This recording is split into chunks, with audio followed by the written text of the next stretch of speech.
ato ang LGU headed by Attorney Paulo Socales and the Integrated Eagles Club of Consolacion, who organized this fun run in June of our celebration for the fiesta.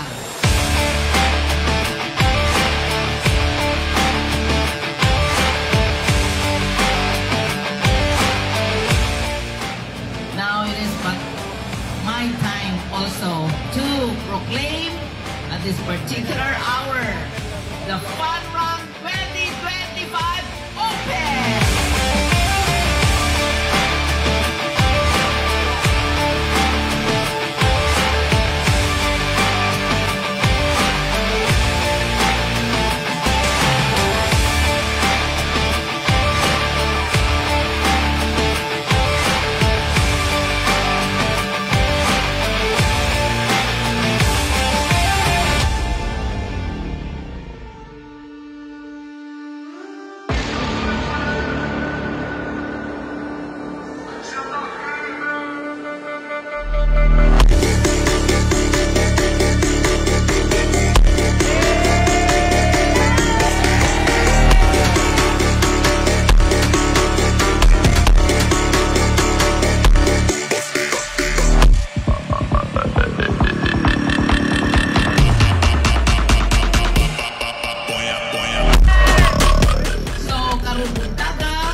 But just timing that a week before the nightly feature celebration for our fiesta, we organized and we opened it with this kind of activity which is embraced by all, young and old.